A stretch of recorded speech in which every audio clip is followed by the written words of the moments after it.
sholat, tapi pikiran melayang. Begini jawaban Rasulullah yang menggetarkan hati.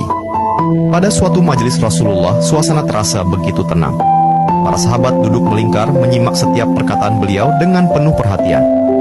Namun, di antara mereka, ada seorang sahabat yang tampak gelisah. Jemarinya saling menggenggam, matanya menunduk, dan napasnya terasa berat. Setelah beberapa saat ragu, ia akhirnya mengangkat wajah dan berkata dengan suara lirih, "Wahai Rasulullah, aku ingin bertanya, tetapi aku khawatir pertanyaanku ini akan membuatku semakin malu di hadapan Allah." Rasulullah pun tersenyum lembut, menatapnya penuh kasih sayang. "Katakanlah, wahai saudaraku, tidak ada pertanyaan yang membuat seseorang hina jika ia bertanya untuk mencari kebaikan." Sahabat itu menarik napas dalam, matanya mulai berkaca-kaca. "Wahai Rasulullah, aku merasa salatku sering tidak khusyuk. Kadang aku mengingat urusan dunia, kadang pikiranku melayang entah kemana. Aku takut salatku tidak diterima oleh Allah. Apakah dengan salat seperti itu, aku tetap mendapatkan pahala?" Suasana majelis seketika menjadi hening. Para sahabat lainnya ikut menunduk, merasakan kegelisahan yang sama. Mereka tahu betapa beratnya pertanyaan itu. Namun, yang terjadi setelahnya benar-benar di luar dugaan. Rasulullah tidak langsung menjawab. Beliau menatap sahabat itu dengan penuh kelembutan.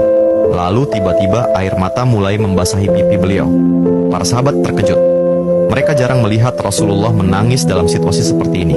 Dengan suara bergetar, beliau berkata, "Demi zat yang jiwaku berada di tangannya, sungguh setan tidak akan pernah berhenti berusaha mencuri bagian dari sholat seorang hamba hingga ia teralihkan. Tetapi ketahuilah, Allah tetap melihat usahamu." Rasulullah menarik napas dalam, lalu melanjutkan, "Wahai saudaraku, jika engkau meninggalkan salat hanya karena takut tidak khusyuk, maka setan akan menang. Tetapi jika engkau tetap berusaha salat meski pikiranmu teralihkan, ketahuilah bahwa setiap kali engkau berusaha kembali kepada Allah dalam salatmu, saat itulah Allah menyambutmu." Mendengar itu, sahabat tersebut tak mampu menahan tangis. Begitu pula para sahabat lainnya. Kemudian Rasulullah melanjutkan dengan penuh kelembutan, "Bayangkan seorang ibu yang melihat anaknya berjalan ke arahnya, tetapi anak itu sering jatuh dan tersandung. Apakah sang ibu akan marah? Tidak. Ia justru akan berlari menghampirinya, mengangkatnya, dan mendekapnya erat. Itulah Allah. Ia lebih penyayang daripada seorang ibu kepada anaknya.